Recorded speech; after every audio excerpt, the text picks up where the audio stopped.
Hello and welcome to Brijbala education YouTube channel. आज के इस एजुकेशनल लेक्चर में बच्चों हम डिस्कस करने वाले हैं क्लास 9 के साइंस चैप्टर ग्रेविटेशन को। स्टूडेंट्स, ये इस चैप्टर का पार्ट 1 वीडियो है। नेक्स्ट पार्ट का लिंक आपको इस वीडियो की डिस्क्रिप्शन में मिल जाएगा। तो चलिए करते हैं शुरू हमारा चैप्टर ग्रेविटेशन। देखिए, चैप्टर 8 और 9 में हमने ऑब्जेक्ट्स के मोशन के बारे में पढ़ा और हमने ये पढ़ा कि किसी भी तरह का मोशन जो होता है वो फोर्स की वजह से आता है। Force is the cause of motion. Force की जरूरत पड़ती है जब भी हम किसी मूविंग ऑब्जेक्ट की स्पीड को या फिर डायरेक्शन को चेंज करने की कोशिश करते हैं तो कोई ना कोई फोर्स इन्वॉल्व जरूर होता है। एक चीज और हमने ऑब्जर्व की है कि जब भी कोई ऑब्जेक्ट किसी हाइट से ड्रॉप किया जाता है, गिराया जाता है, तो यह हमेशा अर्थ की तरफ, धरती की तरफ गिरता है। जितने भी प्लैनेट्स हैं सोलर सिस्टम में वो सारे सन के चारों तरफ चक्कर लगाते हैं। मून जो है वो अर्थ के चारों तरफ चक्कर लगाता है, रिवॉल्व करता है। All the planets revolve around the sun and the moon, natural satellite of earth, moves around, revolves around the earth. इन सारे केसेस में कोई ना कोई ऐसा फोर्स होना चाहिए जो इन ऑब्जेक्ट्स को, इन प्लैनेट्स को किसी एक ऑब्जेक्ट के चारों तरफ मूव करवाने में हेल्प कर रहा है। इसैक न्यूटन ने इसी चीज के ऊपर ध्यान दिया और उन्होंने उस फोर्स का नाम रखा ग्रेविटेशनल फोर्स। जिस फोर्स की वजह से हवा में ड्रॉप की गई कोई भी चीज अर्थ के ऊपर आके गिरती है, जिस फोर्स की वजह से सारे प्लैनेट्स सन के चारों तरफ घूमते हैं और मून अर्थ के चारों तरफ घूमता है, उस फोर्स का नाम इसैक न्यूटन ने रखा ग्रेविटेशनल फोर्स। इस चैप्टर में हम इसी ग्रेविटेशनल फोर्स के बारे में डिस्कस करेंगे और यूनिवर्सल लॉ ऑफ ग्रेविटेशन, इसकी वैल्यू कैसे निकाली जाती है, ग्रेविटेशनल फोर्स की वैल्यू कैसे निकाली जाती है, वो हम पढ़ेंगे इस चैप्टर में। हम इस चैप्टर में ये भी पढ़ेंगे कि ग्रेविटेशनल फोर्स जब किसी ऑब्जेक्ट के ऊपर लगता है तो उसका मोशन किस तरीके से होता है। हम इस चैप्टर में डिस्कस करेंगे कि किसी भी ऑब्जेक्ट का जो वेट होता है, वजन होता है, वो प्लेस टू प्लेस, यानी मून के ऊपर अगर हम उसका वजन करेंगे, अर्थ के ऊपर अगर हम उसका वजन करेंगे तो वो अलग अलग आएगा। इसका रीजन क्या है। और हम लिक्विड्स में फ्लोट करने वाले, लिक्विड्स के ऊपर या लिक्विड्स के अंदर तैरने वाले ऑब्जेक्ट्स के बारे में भी डिस्कस करेंगे इस चैप्टर में। तो हमारा पहला आर्टिकल है ग्रेविटेशन। हम सबको पता है कि मून जो है वो अर्थ के चारों तरफ चक्कर लगाता है। जब भी किसी ऑब्जेक्ट को ऊपर की तरफ फेंका जाता है तो वो कुछ हाइट तक जाने के बाद नीचे की तरफ गिरना शुरू हो जाता है और अल्टीमेटली वो आके अर्थ के ऊपर गिर जाता है। ऐसा कहा जाता है कि एक बार न्यूटन पेड़ के नीचे बैठे थे, पेड़ के ऊपर से एक एप्पल उनके सिर पे गिरा और उस एप्पल के गिरने से न्यूटन सोचने लगे कि अगर अर्थ एक एप्पल को अट्रैक्ट कर सकती है अपनी तरफ, तो क्या ये मून को अट्रैक्ट नहीं कर सकती? क्या ये दोनों एक ही फोर्स हैं? क्या जिस फोर्स की वजह से एप्पल अर्थ के ऊपर गिरता है उसी फोर्स की वजह से मून अर्थ के चक्कर लगाता है? कहीं ये दोनों एक ही फोर्स तो नहीं है। फिर उसने रिजल्ट निकाला कि ये दोनों सेम फोर्स हैं, दोनों केसेस में एक ही फोर्स लग रहा है। उसने ये आर्ग्यूमेंट दिया कि मून जो है वो हर पॉइंट पे अर्थ की तरफ गिरता है, स्ट्रेट लाइन में जाने की बजाय। देखिए, मैं इस चीज को आपको समझाने की कोशिश करूंगा। ये जो यहां पे जो लाइंस दी गई हैं, इस लाइंस को समझने से पहले आपको ये एक्टिविटी समझनी पड़ेगी। इस एक्टिविटी में ये लड़का क्या कर रहा है, देखिए यहां इस पिक्चर की तरफ ध्यान से देखिए, फिर मैं आपको उन लाइंस का मतलब समझाऊंगा। इस लड़के ने क्या किया, एक पत्थर को एक धागे के साथ बांधा और उस पत्थर को फिर ऐसे ऐसे घुमाने लगा, ऐसे ऐसे घुमाने लगा। ठीक है, तो जब तक ये लड़का इस पत्थर को पकड़े हुए है और अपना फोर्स लगा रहा है इस पत्थर के ऊपर, तब तक ये पत्थर क्या करेगा, गोल डायरेक्शन में घूमता रहेगा, गोल डायरेक्शन में घूमता रहेगा। ये पत्थर ऐसे ऐसे घूमता रहेगा। लेकिन मान लीजिए इस पॉइंट पे इसने इस पत्थर के ऊपर फोर्स छोड़ दिया, यानी इस धागे को, जो धागा इसने पकड़ा हुआ था उसको छोड़ दिया, तो पत्थर क्या करेगा, स्ट्रेट लाइन में चला जाएगा। पहले जहां ये सर्कुलर पाथ में मूव कर रहा था, फोर्स के हटते ही, लड़के के पत्थर को छोड़ते ही ये स्ट्रेट लाइन में, टेंजेंट डायरेक्शन बोलेंगे हम उसको, टेंजेंट डायरेक्शन में मूव कर जाएगा। जैसे कि मान लीजिए इस पॉइंट पे इस पत्थर को छोड़ देता लड़का, तो ये पत्थर इस तरफ मूव करेगा, यानी ये अपने सर्कुलर पाथ को छोड़ देगा।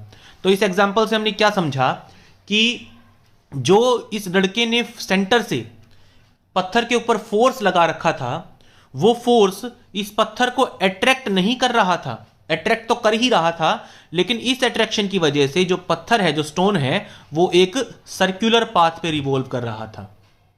ठीक है, इस लड़के ने जो पत्थर के ऊपर फोर्स लगा रखा था, इस बॉय ने जो पत्थर के ऊपर फोर्स लगा रखा था, उस फोर्स की वजह से जो ये स्टोन है ये अपने सर्कुलर पाथ में मूव कर रहा था। और जैसे इस लड़के ने उसके ऊपर अपना फोर्स हटाया तो वो टेंजेंशियल डायरेक्शन में, स्ट्रेट लाइन में मूव करने लगा। कहीं जाके किसी भी चीज के साथ टकराएगा और वो जमीन पे गिर जाएगा वो पत्थर। ठीक है, अब सेम इसी तरीके से जो सन है बीच में, वो अर्थ को अट्रैक्ट करता है और उसके अट्रैक्शन की वजह से ही अर्थ जो है वो सर्कुलर मोशन में मूव करती है। ठीक है, अट्रैक्शन की वजह से ही अर्थ जो है वो सर्कुलर मोशन में मूव करती है, यूनिफॉर्मली एक्सेलरेटेड मोशन में मूव करती है। यानी अगर बीच में सन नहीं होता तो अर्थ भी क्या करती, एक स्ट्रेट लाइन में मूव कर रही होती, स्ट्रेट लाइन में, यूनिफॉर्म मोशन में, स्ट्रेट लाइन मोशन में हमेशा के लिए मूव करती रहती, अगर सन का ग्रेविटेशनल फोर्स अर्थ के ऊपर नहीं लगता तो यही वजह है कि यहां पे जो ग्रेविटेशनल फोर्स है सन का, वो अर्थ को, ग्रेविटेशनल फोर्स जो है सन का, वो अर्थ को रेवोल्यूशन करने के लिए फोर्स कर रहा है अपने चारों तरफ।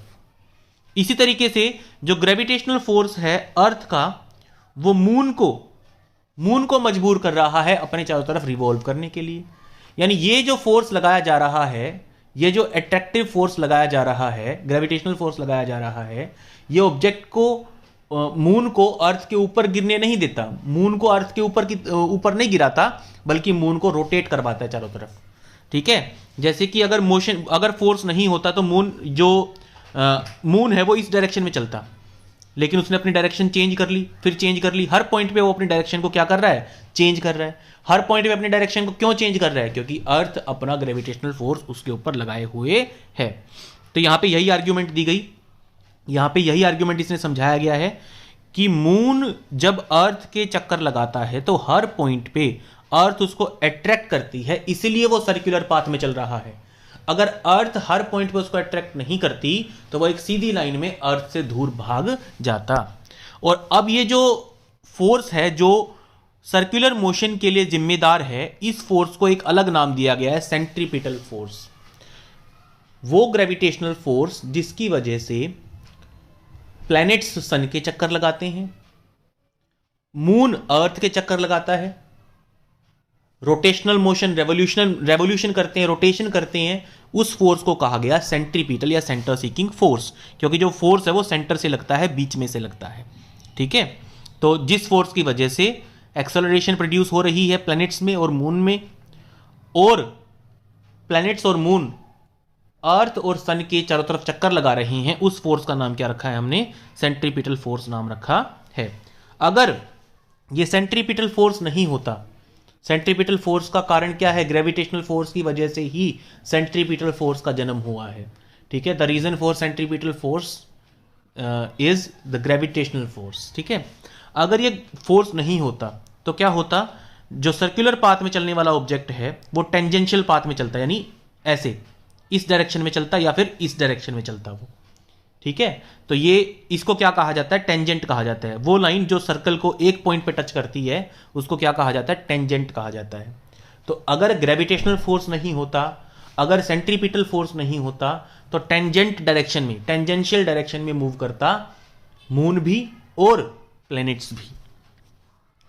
आगे आता है, जो मून का मोशन है अर्थ के चारों तरफ, वो इसी सेंट्रीपिटल फोर्स की वजह से है।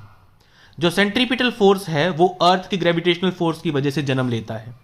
अर्थ अट्रैक्ट करती है मून को अपनी तरफ, उसी अट्रैक्शन की वजह से सेंट्रीपिटल फोर्स पैदा होता है। अगर कोई फोर्स नहीं होता ऐसा, तो मून क्या करता, स्ट्रेट लाइन मोशन में, टेंजेंशियल डायरेक्शन में चलता रहता। अब आगे देखिए, ऐसा देखा गया है कि फॉलिंग एप्पल जो है वो अर्थ के ऊपर, अर्थ की तरफ अट्रैक्ट होता है। क्या एप्पल भी अर्थ को अट्रैक्ट करता है? अगर ऐसा है तो अर्थ एप्पल की तरफ क्यों नहीं चली जाती, एप्पल ही अर्थ के ऊपर क्यों आता है? अब ये क्वेश्चन एग्जाम में आ सकता है स्टूडेंट्स, यहां से जो क्वेश्चन बनता है, ध्यान से सुनिएगा मेरी बात। फॉर अ फॉलिंग एप्पल, अगर कोई एप्पल अर्थ की तरफ गिर रहा है तो जितना फोर्स अर्थ उस एप्पल के ऊपर लगा रही है, अपनी तरफ खींच रही है, उतना ही फोर्स एप्पल भी अर्थ के ऊपर एग्जर्ट कर रहा है। शायद आप लोगों को ये बात डाइजेस्ट करने में थोड़ी सी प्रॉब्लम होगी, लेकिन ये बात हकीकत है, सच है। ठीक है, जिस फोर्स से अर्थ एप्पल को अट्रैक्ट कर रही है, उसी फोर्स से एप्पल भी अर्थ को अट्रैक्ट कर रहा है। लेकिन हम देखते क्या हैं कि एप्पल अर्थ के ऊपर आके गिरता है, अर्थ मूव नहीं करती। ऐसा इसलिए है क्योंकि अर्थ का मास एप्पल के कंपैरिजन में बहुत बहुत बहुत ज़्यादा है। और हमने एक चीज़ पढ़ी है, force is equal to mass into acceleration. Acceleration is equal to force divided by mass. Mass और एक्सेलरेशन एक दूसरे से इनवर्सली प्रोपोर्शनल हैं। इसीलिए अर्थ का अगर मास ज़्यादा है तो उसकी एक्सेलरेशन क्या होगी? बहुत कम होगी। Acceleration and mass are inversely proportional to each other. अगर फोर्स को सेम रखा जाता है, जैसे कि मैंने इस केस में बताया, एप्पल जिस फोर्स से अर्थ को अट्रैक्ट कर रही है, उसी फोर्स से अर्थ भी एप्पल को अट्रैक्ट कर रही है, तो फोर्स इक्वल है दोनों केसेस में। अब एक्सेलरेशन और मास एक दूसरे के इनवर्सली प्रोपोर्शनल है। अर्थ का मास एप्पल के मुकाबले बहुत ज़्यादा है, थोड़ा बहुत नहीं, बहुत ज़्यादा है।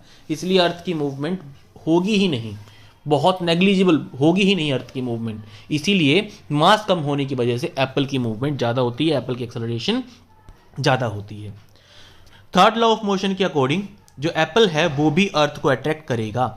लेकिन सेकंड लॉ ऑफ मोशन में हमने क्या बताया, ये चीज़ मैं आपको बता चुका हूँ ऑलरेडी। ये जो पैराग्राफ है अभी F is equal to M का जो रिलेशन है वो आपको बता चुका हूँ। हमारे सोलर सिस्टम में सारे प्लैनेट्स जो है वो सन के चक्कर लगाते हैं। ठीक है, हम ये कह सकते हैं कि सन और प्लैनेट्स के बीच में भी कोई ना कोई फोर्स एग्जिस्ट करता है। उसी फोर्स की वजह से प्लैनेट्स रिवॉल्व अराउंड द सन। तो न्यूटन ने कंक्लूड किया इन सारे एग्जाम्पल्स से कि सिर्फ अर्थ एप्पल और मून को ही अट्रैक्ट नहीं करती, बल्कि जितने भी ऑब्जेक्ट्स इस यूनिवर्स में एग्जिस्ट करते हैं वो एक दूसरे को अट्रैक्ट करते हैं। This is universal law of gravitation. यही है यूनिवर्सल लॉ ऑफ ग्रेविटेशन। इस यूनिवर्स में अर्थ की बात नहीं की जा रही, यूनिवर्स की बात की जा रही है। समझिए आप यहां से, इस यूनिवर्स में जितने भी ऑब्जेक्ट्स हैं ना, वो एक दूसरे को अट्रैक्ट कर रहे हैं। और इसी फोर्स को क्या कहा जाता है? Gravitational force. इसी फोर्स को क्या कहा जाता है? ग्रेविटेशनल फोर्स कहा जाता है। अब हम पढ़ते हैं इसको डिटेल में। यूनिवर्सल लॉ ऑफ ग्रेविटेशन क्या कहता है? Every object in the universe attracts every other object with a force which is proportional to product of their masses and inversely proportional to the square of distance between them। क्या कहता है? Suppose ये दो objects हैं इस अर्थ पे, एक A और एक B। अर्थ पे मतलब यूनिवर्स में कहीं भी, जरूरी नहीं है कि अर्थ पे हो। तो यूनिवर्सल लॉ ऑफ ग्रेविटेशन कहता है कि ये दोनों एक दूसरे को अट्रैक्ट करेंगे, और जिस फोर्स से ये एक दूसरे को अट्रैक्ट करेंगे वो फोर्स डायरेक्टली प्रोपोर्शनल होगी इन दोनों के मास के, कैपिटल एम और स्मॉल एम। कैपिटल एम हमने इसका मास मान लिया, स्मॉल एम हमने इसका मास मान लिया।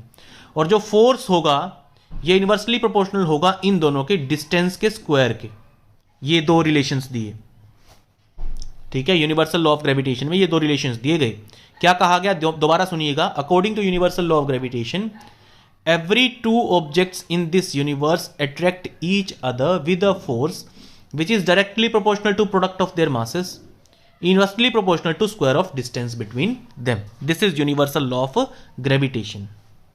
ठीक है, अब हम फॉर्मूला निकालते हैं। फॉर्मूला कैसे निकालेंगे? यहां पे हमने दो ऑब्जेक्ट्स लिए, ऑब्जेक्ट A और ऑब्जेक्ट B। इसका मास हमने लिया कैपिटल M, इसका मास हमने लिया स्मॉल m। तो force is directly proportional to product of masses. ये हमारी पहली इक्वेशन आ गई। अब इन दोनों के बीच का, सेंटर्स के बीच का डिस्टेंस लेना। Students, gravitational force is always centre seeking force. Centre से एग्जिस्ट करता है, ये ऑब्जेक्ट के सेंटर से लगेगा ये। तो force is inversely proportional to square of distance between them. ये हमारी सेकंड इक्वेशन है। ठीक है, अब इन दोनों इक्वेशंस को मिला दीजिए यूजिंग 1 and 2। हम क्या कह सकते हैं? F is directly proportional to capital M small m divided by d square. ये फॉर्मूला आया हमारे पास, ये इक्वेशन आई हमारे पास। ये देखिए यहां लिखा हुआ ये equation, F is directly proportional to mm over d square. दोनों इक्वेशन से हमें ये समझ में आ गया। अब ये जो प्रोपोर्शन का साइन है बीच में, इसको इक्वालिटी का साइन लगाने के लिए हमें क्या करना पड़ेगा? बनाने के लिए हमें क्या करना पड़ेगा?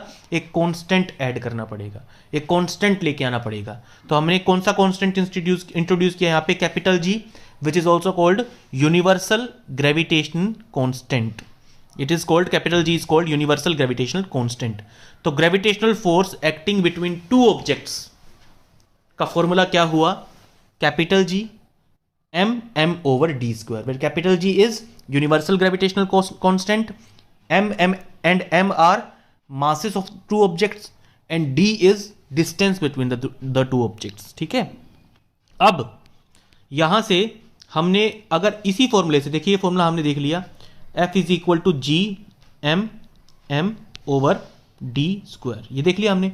अब इसी फॉर्मूले से हम g का वैल्यू निकालते हैं, g का F D square over M M, ये आ गया हमारे पास. ये देखिए ये g का फॉर्मूला आ गया हमारे पास, यहां लिखा है इसने F D square over m into M.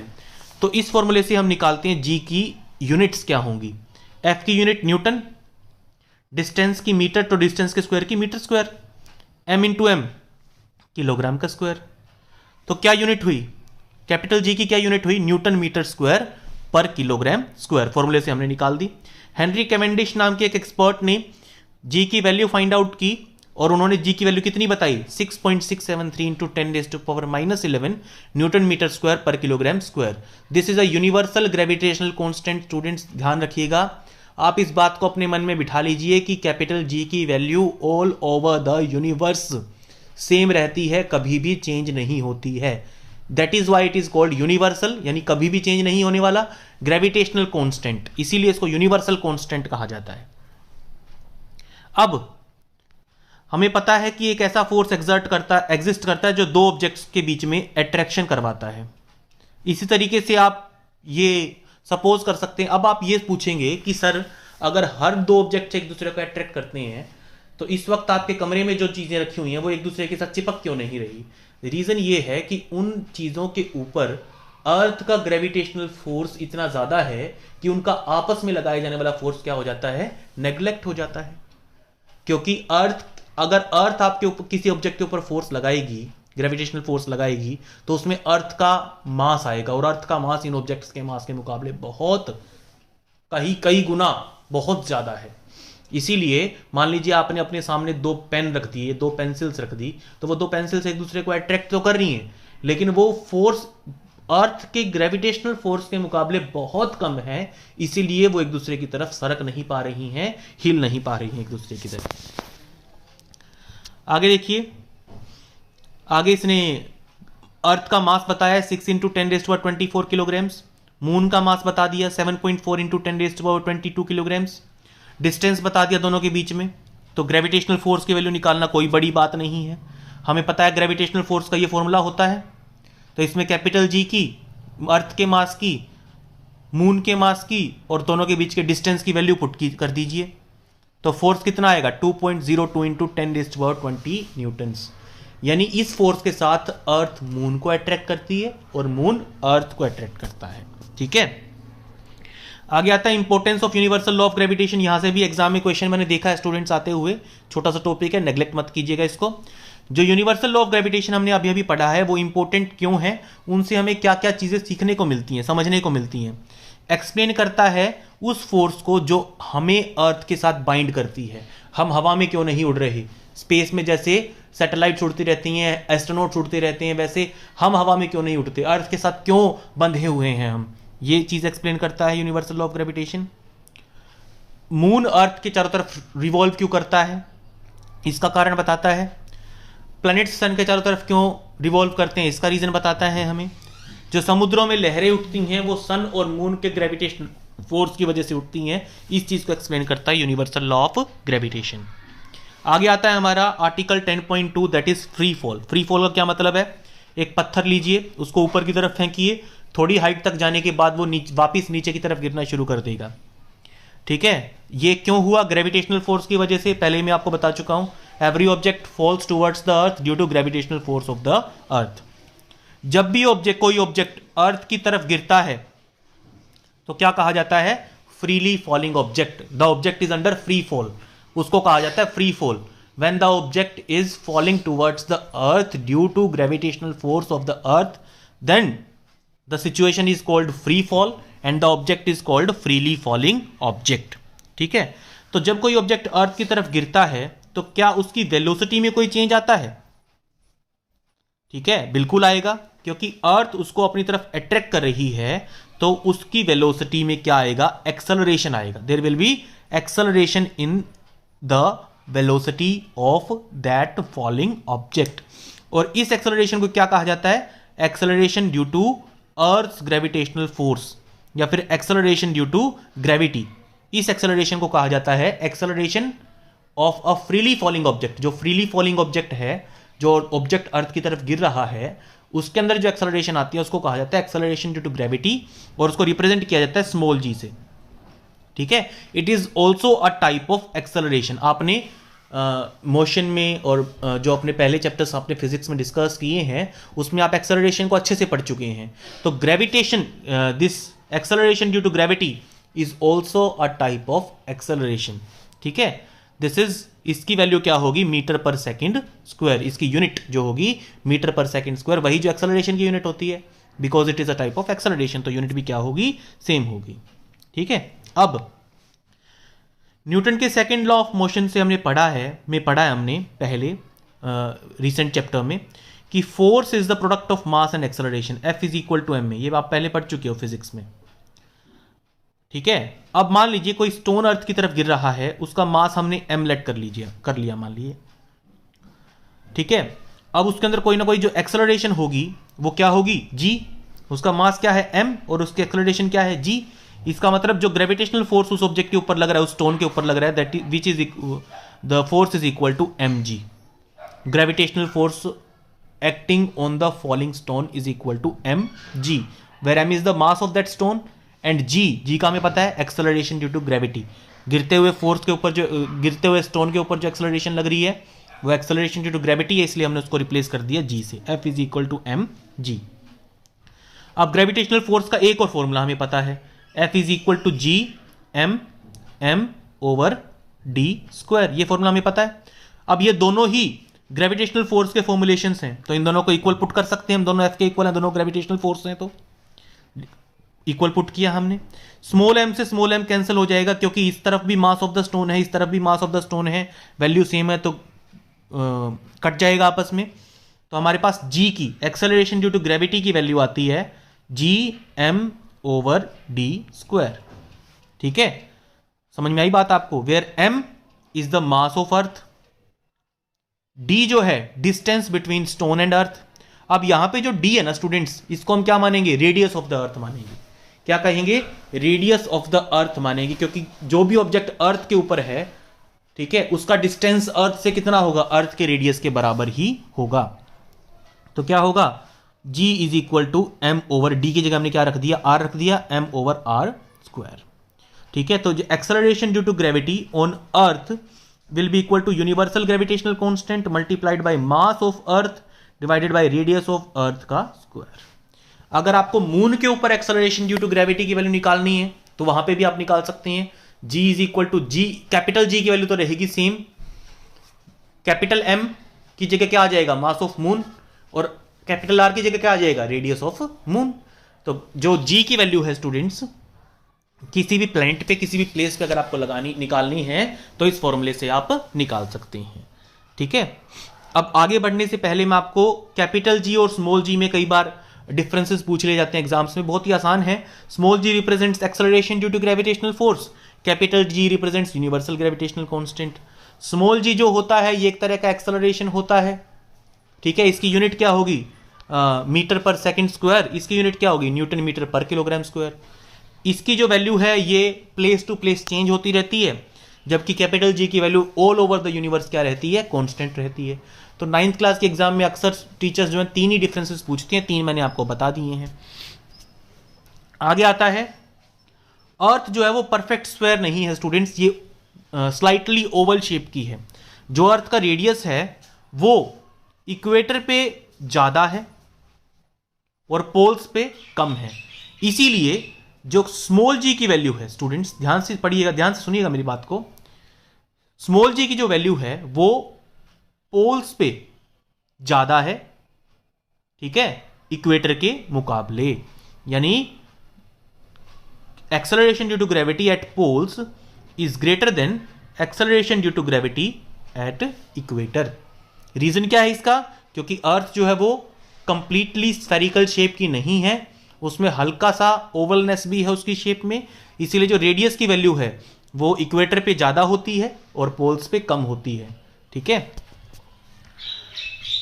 आगे आपका आता है, लेकिन जो जी की वैल्यू है वो हम कॉन्स्टेंट ही लेते हैं, ज़्यादा डिफरेंस नहीं आता पोल्स और इक्वेटर के मुकाबले, इसलिए हम एवरेज निकाल के एक सेम वैल्यू लेते हैं। तो अगर हम जी की वैल्यू निकालें अर्थ के लिए तो सारी वैल्यूज पुट कर दीजिए। कैपिटल जी क्या है 6.7 इंटू 10⁻⁻11 न्यूटन मीटर स्क्वायर पर kilogram square. Mass of earth का है क्या है 6 इंटू 10⁻24 किलोग्राम्स। रेडियस क्या अर्थ का 6.4 into 10⁻6 metres.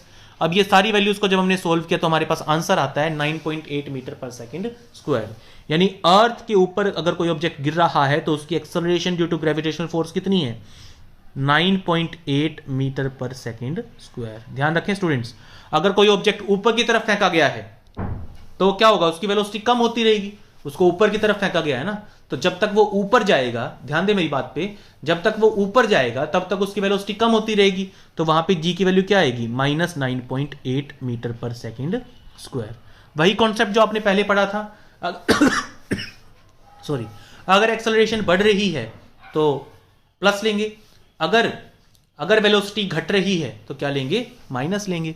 For an object going upwards acceleration is -9.8।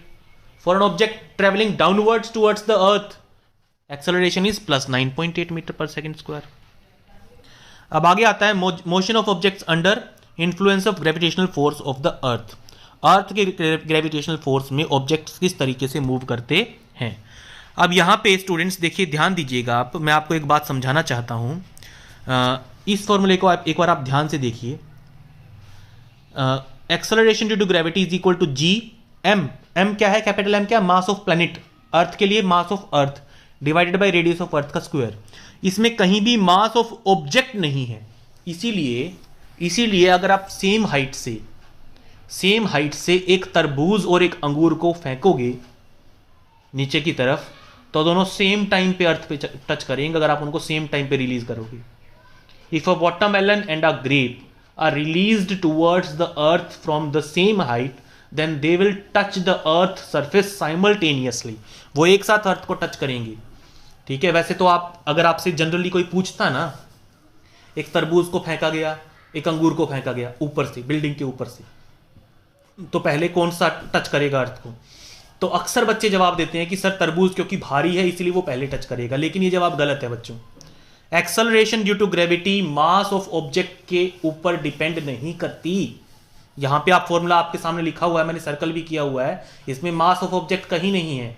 Acceleration of due to velocity जो ग्रेविटी है वो mass of planet, mass radius of planet के ऊपर डिपेंड करती है, और वो अंगूर और तरबूज के लिए सेम है दोनों, क्योंकि दोनों को अर्थ के ऊपर ही फेंका जा रहा है, ठीक है। तो दोनों का क्या होगा, mass of planet mass of earth same होगा, radius of planet radius of earth same होगा, तो दोनों एक साथ ही अर्थ को टच करेंगे। लेकिन अगर आप एक खुले कागज को और एक पत्थर को नीचे फेंकोगे तो पत्थर पहले टच करेगा, कागज टच नहीं करेगा। कागज इधर उधर ऐसे इधर उधर ऐसे मूव करता रहेगा। क्यों? क्योंकि एयर उसके ऊपर रेजिस्टेंस लगा रही है, due to resistance offered by air ऐसा हो रहा है। वरना जी की वैल्यू उस केस में भी सेम है, लेकिन एयर जो है वो उसको नीचे की तरफ आने नहीं दे रही हल्का होने की वजह से। एयर की रेजिस्टेंस काम कर रही है इसमें, वरना एक्सेलरेशन ड्यू टू ग्रेविटी तो उसके लिए भी सेम है। तो ये क्वेश्चन भी एग्जाम्स में पूछा जा सकता है। अब यानी हम ये कह सकते हैं कोई भी ऑब्जेक्ट हो, होलो हो या सॉलिड हो, छोटा हो या बड़ा हो, वो एक ही रेट से, एक ही एक्सेलरेशन ड्यू टू ग्रेविटी से नीचे की तरफ गिरेगा। गैलीलियो ने इस बात को साबित करने के लिए लीनिंग टावर ऑफ पीसा से दो ऑब्जेक्ट्स गिराए थे, दोनों एक ही टाइम पे अर्थ को टच करते हैं, तो प्रूव हो गया कि acceleration due to gravity is independent of the mass of object. ठीक है, आगे आता है, हमने 3 इक्वेशंस ऑफ मोशन पढ़ी हैं, ठीक है। वो 3 equations of motion gravitational force के केस में भी वैलिड होंगी, क्योंकि ये भी यूनिवर्सल एक्सेलरेशन, यूनिफॉर्म एक्सेलरेशन का केस है, ठीक है। यहां पे v और u क्या है, v फाइनल वेलोसिटी है और u क्या है, इनिशियल वेलोसिटी। s क्या है, डिस्टेंस कवर्ड, t क्या है, टाइम टेकन, a क्या है, एक्सेलरेशन। तो यही वैल्यूज जो हैं यहां पे भी एप्लीकेबल हो सकती हैं। जैसे पहला हमारा न्यूमेरिकल आता है, कार गिरती है एक लेज से, एक हाइट से कार को गिराया जाता है, 0.5 सेकेंड्स में वो कार ग्राउंड को टच करती है। अगर g की वैल्यू 9.8 की जगह इसने 10 लिया है, 10 मीटर पर सेकेंड स्क्वायर ली जाती है, तो जब गाड़ी ने टच किया ग्राउंड को तो उसकी वेलोसिटी कितनी है, फाइनल वेलोसिटी बतानी है हमें। तो फाइनल वेलोसिटी कैसे बताओगे आप, हमें पता है v is equal to U plus A T. ठीक है, फाइनल वेलोसिटी निकालनी है। जब कार ने गिरना शुरू किया था तो वो जीरो से शुरू हुई थी ना। कार फॉल्स ऑफ अ लेज, जब वो गिरी शुरू में, जब बिल्कुल उसने गिरना शुरू किया तो उसकी वेलोसिटी जीरो थी। प्लस एक्सेलरेशन कितनी है उसकी, क्योंकि वो नीचे की तरफ गिर रही है, तो प्लस 9.8 मीटर पर सेकेंड स्क्वायर। टाइम कितना लिया इसने, 0.5 सेकेंड्स।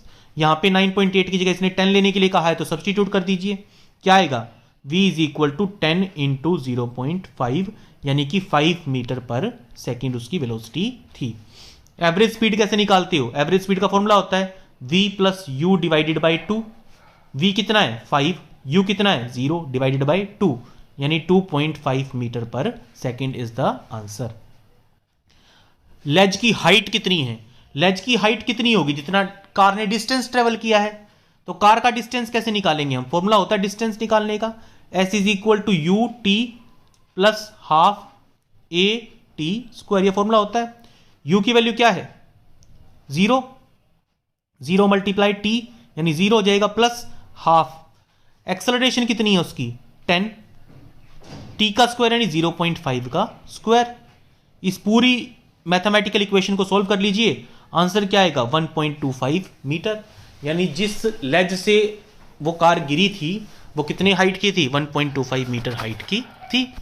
अगला न्यूमेरिकल आता है, एक ऑब्जेक्ट को ऊपर की तरफ थ्रो किया गया, वो 10 मीटर की हाइट पे जाके रुक गया, उसके बाद वो नीचे की तरफ मूव करेगा।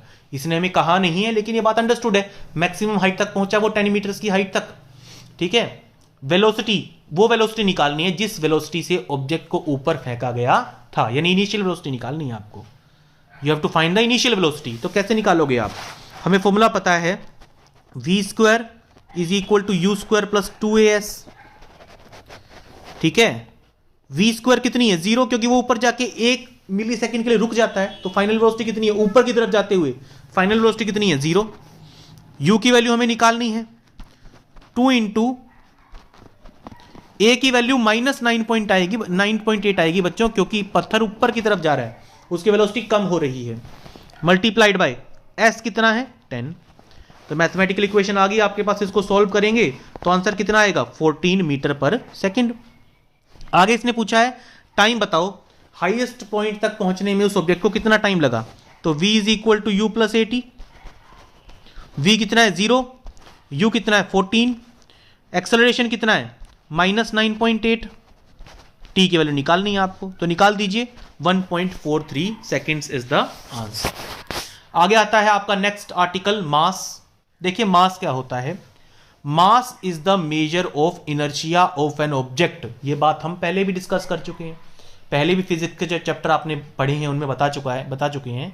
मास क्या होता है, मास हमें बताता है कि किसी भी ऑब्जेक्ट के अंदर जो कंटेंट्स हैं वो कितने हैं, किसी ऑब्जेक्ट का जो इनर्शिया वो ऑफर करेगा वो कितना ऑफर करेगा। तो mass of an object is the major of inertia offered by the object. ठीक है, जो मास होता है स्टूडेंट्स, इसकी एक और खास बात सुनिए, मास और वेट दोनों अलग अलग चीजें हैं। मास जो होता है वो all over the universe same होता है, mass remains same all over the universe, mass can never be negative, value of mass can never change, ऐसा unit of mass is kilograms. ये बातें आप मास के बारे में ध्यान रखें। ठीक है, कि मास का डेफिनेशन क्या है, measure of inertia of an object is called its mass. Mass की ऐसा यूनिट क्या है किलोग्राम। मास यूनिवर्सल क्वांटिटी है, यानी किसी भी ऑब्जेक्ट का मास आप कहीं भी ले जाओ, उस ऑब्जेक्ट को मून पे ले जाओ, उस ऑब्जेक्ट को वीनस पे ले जाओ, उस ऑब्जेक्ट को मार्स पे ले जाओ, अर्थ पे ले आओ, तो उसका मास क्या रहेगा, वही रहेगा, सेम रहेगा, चेंज नहीं होगा। आगे बात करते हैं वेट की। तो वेट क्या होता है बच्चों, वेट होता है force of attraction of earth acting on an object is called weight. Weight का मतलब होता है जिस भी प्लेनेट के ऊपर वो ऑब्जेक्ट रखा हुआ है, वो प्लेनेट उसके ऊपर एक ग्रेविटेशनल फोर्स एक्सर्ट करेगा, उसी ग्रेविटेशनल फोर्स को क्या कहा जाएगा, उस ऑब्जेक्ट का वेट कहा जाएगा। यानी force of gravitation acting on an object and exerted by the surface on which it is kept is called its weight. और यहां पे फॉर्मूला क्या होगा, F is equal to, force का फॉर्मूला क्या होता है, mass into acceleration, mass into gravity आएगा यहां पे, क्योंकि ग्रेविटेशनल फोर्स की बात कर रहे हैं हम। यानी डब्ल्यू की वैल्यू क्या होगी, वेट की वैल्यू क्या होगी, वेट भी तो फोर्स के इक्वल है, ग्रेविटेशनल फोर्स के इक्वल है, तो वेट का फॉर्मूला क्या होगा, m इंटू जी। ठीक है, इसकी एसआई यूनिट क्या होगी, क्योंकि weight is a type of force, so its SI unit is newton. इसकी एसआई यूनिट क्या होगी, न्यूटन। अब वेट का जो फॉर्मूला है उसमें मास इंटू ग्रेविटी है, इसीलिए जो वेट है इसकी वैल्यू यूनिवर्सली कांस्टेंट नहीं होती। अर्थ के ऊपर इसकी वैल्यू अलग होगी, मून के ऊपर इसकी वैल्यू अलग होगी, क्योंकि जो जी होता है ना, स्मॉल जी, इसकी वैल्यू, इसका फॉर्मूला क्या होता है, मैंने आपको पीछे बताया था, capital G M over R square. इसका जो फॉर्मूला है वो place to place, planet to planet अलग अलग होता है, इसका वैल्यू प्लेनेट टू प्लेनेट अलग अलग होता है, इसलिए स्मॉल जी की वैल्यू चेंज होने की वजह से वेट की वैल्यू भी हर जगह चेंज होती रहती है जहां भी आप जाओगे। Even at a place, even earth के ऊपर भी अगर आप इक्वेटर के ऊपर मेजर करोगे तो वेट अलग आएगा, अगर आप पोल्स के ऊपर मेजर करोगे तो वेट अलग आएगा। वो बात अलग है कि हम ऐसा मानते नहीं है, क्योंकि जो डिफरेंस होता है वो काफ़ी नेग्लिजिबल होता है, काफ़ी कम होता है। ठीक है, तो वेट और मास, इन दोनों के बीच में अगर आपको डिफरेंस करना हो तो पहले आप डेफिनेशन लिखिए। Measure of inertia of an object is called its mass, gravitational force acting on an object is called its weight. Mass का ऐसा यूनिट किलोग्राम है, वेट का न्यूटन है। मास हर जगह सेम होता है, वेट जो है वो ग्रेविटेशनल फोर्स के ऊपर, यानी जिस ऑब्जेक्ट के ऊपर रखा गया है, जिस प्लेनेट के ऊपर हमने उस ऑब्जेक्ट को रखा है, उसके ग्रेविटेशनल फोर्स के ऊपर डिपेंड करता है। तो ये तीन डिफरेंसेस आप इन तीनों के बीच में लिख सकते हैं। तो पार्ट 1 स्टूडेंट्स यहीं तक खत्म होता है।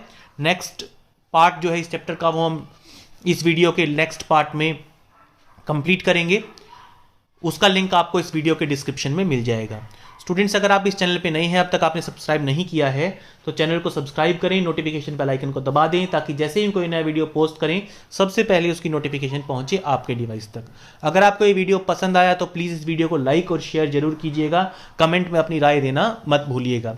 जाने से पहले स्टूडेंट्स एक बार वीडियो डिस्क्रिप्शन को जरूर से जरूर चेक कीजिएगा, क्योंकि वीडियो की डिस्क्रिप्शन में आपकी क्लास के अलग अलग सब्जेक्ट्स की चैप्टर एक्सप्लेनेशंस और बाकी आपकी काम की चीज़ें अपलोड की गई हैं, जिसके लिंक आपको वीडियो डिस्क्रिप्शन में दिए गए हैं। तो जाने से पहले एक बार वीडियो डिस्क्रिप्शन को जरूर से जरूर चेक कीजिएगा।